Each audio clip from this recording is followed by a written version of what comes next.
Um tique de história, na 2011, tras divisão de AVP, mais de mês de tempo encargar, e mais que man, nós temos que esse nome para não queda gravar. A construir cenário, caminha afirma contrato com o Canadian Banknote e a traspassar a operação de sua totalidade para o Canadá, de maneira hopi desventajosa. Com essa aqui, prometo 2011.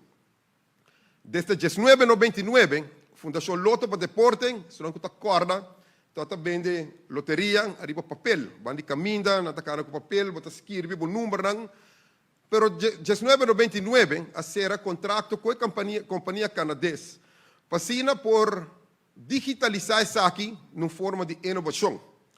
No processo aqui, de 1999 para 2010, esta para 11 anos largo, a companhia de Canadá, seu contrato, Loto para Deporte, está paguei 8,25% para o management fee para o serviço de tecnologia. Assim, está batata sempre, de venda bruto, Loto está paga a companhia 8,25% para o serviço que está paga, e o resto vai para prêmio, comissão para o vendedor, operação e o restante 5 chega para deporte. Desde 2011, vou de um cenário que eu vou criar, a percurar e a decidir para cambiar isso aqui e a dar Canadian Banknote é operação completa. E para isso aqui, a agregar arriba 8,25%, extra adicional de 5,25%. É decir, desde 2011, TQAWE, Canadian Banknote não somente está fazendo tecnologia, mas está operar o loto em sua totalidade, e PCI está cobra 23,5%.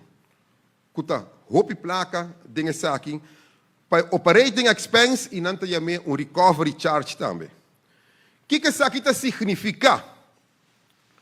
Isso aqui significa, e ele vai comprovar, que já requenem de loto, que o war não se haia, como por mira a envergadura de dila aqui, que desde 2011 para 2020, ora nossa coisa período aí, de contrato atual, Canadian Banknote, o de sistema aqui, a 4 milhões que ela opera com ele, e deportista não se está aqui, que o líder, presidente da federação, a 34 milhões.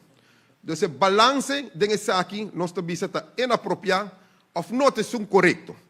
E para o motivo aí, nós a querer e nós a sentir que nós temos que negociar de good faith com o Canadá, mas para chegar a algo mais concreto que possa servir no final do dia, é deporte e nós deportistas não.